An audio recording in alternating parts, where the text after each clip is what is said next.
তারেক রহমানের দেশে ফেরায় কোনো বাধা নেই বলে স্পষ্ট বার্তা দিয়েছেন স্বরাষ্ট্র উপদেষ্টা জাহাঙ্গীর আলম চৌধুরী। তিনি বলেন, বিএনপির ভারপ্রাপ্ত চেয়ারম্যান তারেক রহমানের দেশে ফেরায় কোনো আইনি বা প্রশাসনিক বাধা নেই। বৃহস্পতিবার গাজীপুরের সালনা হাইওয়ে থানা পরিদর্শন শেষে সাংবাদিকদের সঙ্গে আলাপকালে তিনি একথা বলেন।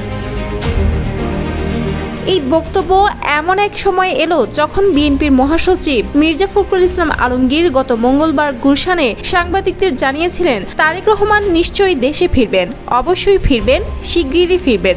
যদিও দিনক্ষণ তখনও নিশ্চিত করা হয়নি। তারেক রহমানের দেশে ফেরার পথ খোলার এই ঘোষণাকে রাজনৈতিকভাবে গুরুত্বপূর্ণ বলেই মনে করা হচ্ছে। একই সঙ্গে ডক্টর ইউনূস ও তারেক রহমানের বৈঠক ঘিরে আগামী দিনের রাজনৈতিক সমীকরণ ঘনীভূত হচ্ছে বলে বিশ্লেষকরা মনে করছেন। যমুনা স্মার্ট রেফ্রিজারেটর, স্মার্ট লাইফে স্মার্ট রেফ্রিজারেটর। সালনা থানায় বক্তব্যকালে স্বরাষ্ট্র উপদেষ্টা আরও বলেন, আমি যা বলবো তার খণ্ডিত অংশ লিখবেন না, যাতে পার্শ্ববর্তী দেশগুলো খণ্ডিত তথ্য নিয়ে বিভ্রান্তি না ছড়াতে পারে।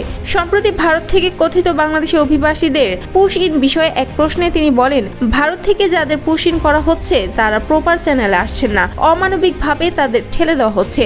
বিষয়টি আমরা ভারতের হাইকমিশনারকে জানিয়েছি এবং পররাষ্ট্র মন্ত্রণালয়ের মাধ্যমে চিঠিও পাঠানো হয়েছে।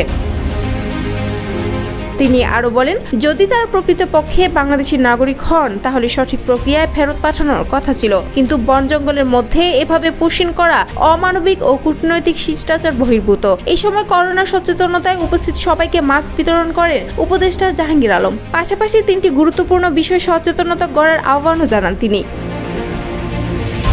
এদিকে যুক্তরাজ্যে সফররত প্রধান উপদেষ্টা ডক্টর মোহাম্মদ ইউনূস এবং লন্ডনে অবস্থানরত তারেক রহমানের মধ্যে শুক্রবার লন্ডনে এক গুরুত্বপূর্ণ বৈঠক হওয়ার কথা রয়েছে। বৈঠকটি অনুষ্ঠিত হবে স্থানীয় সময় সকাল 9টা থেকে বেলা 11টার মধ্যে।